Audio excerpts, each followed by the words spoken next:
ஏன்னா அது யோனி பீடம்ன்றதுனால சாதாரணமாவே கருவறை இருட்டுதான் இல்லையா? இப்பதான் நம்ம லைட் எல்லாம் போட்டு ம். வச்சிருக்கோம். அதற்கு முன்னால பாத்தீங்கன்னா, நம்ம தென்னிந்தியாலே கோவில்ல தீபம் தான் ஏத்தி இருப்பாங்க. இப்பதான் லைட் போடுறாங்க. அங்க இன்னும் தீபம் தான். ஒரு தீபம் தான் மெலிசா எரியிற மாரி 2, 3 விளக்கு தான் இருக்கும். அது இருட்டுல தான் இருக்கும். ஏன்னா அது வந்து கருவறை ம். இல்லையா? ஓகே. யோனி பீடம் ம். அப்படின்றதுனால இருட்டுல தான் இருக்கும். மத்தபடி இவங்க காமிக்கிற மாரி லைட்ல போடுறதோ, அங்க தேவி உட்கார்ந்து இருக்கிறதோ, அலங்காரம் எதுவுமே கிடையாது. அது வெறும் யோனி பீடம் மட்டுமே தான். யோனி பாகம் மட்டும் தான் அது. இன்னொன்னு 4 கோவில்லாம் இல்ல. ஒரே கோவில் தான். காமாக்யா ஒரே ஒரு சக்தி பீடம். ம். அவளின் யோனி பாகம் விழுந்த 4 இடம். சக்தி பீடம் சேர்ந்தது ஒரு சக்தி பீடங்களா? 51, ம். 18 4ம் வேற வேற இடத்துல இருக்கு. Okay, okay. இது ஒரே ஒரு சக்தி பீடம் தான். ம். 51ல முக்கியமான சக்தி பீடம் ஒரே ஒரு சக்தி பீடம் காமாக்யா.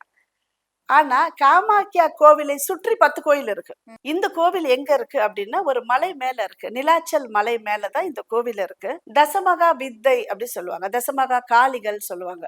அன்னை அகிலாண்டேஸ்வரியை 10 விதங்கள்ல வணங்குறது.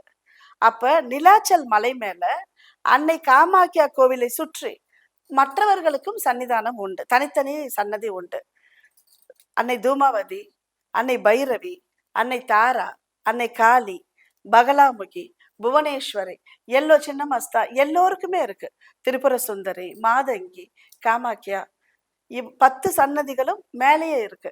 அப்போ காமாக்யா போறவங்க, நீங்க விமானத்துல போறீங்க, இல்ல ரயில்ல போறீங்க அப்படின்னா, யார கேட்டாலும் சொல்லிருவாங்க. காமாக்யா கோவில் அப்படின்னு சொல்லி. நீலாச்சல் மலை மேல இருக்கும். கோவிலுக்கு ஒரு 5 நிமிஷம் முன்னால வரைக்கும் வண்டி போகும். ஈஸியா நடந்து போற தூரம் தான். உள்ள போயிட்டு தேவியை வணங்கிட்டு, மற்ற சன்னதிகளையும் பார்த்துட்டு வர்றது ரொம்ப சிறப்பா இருக்கும்.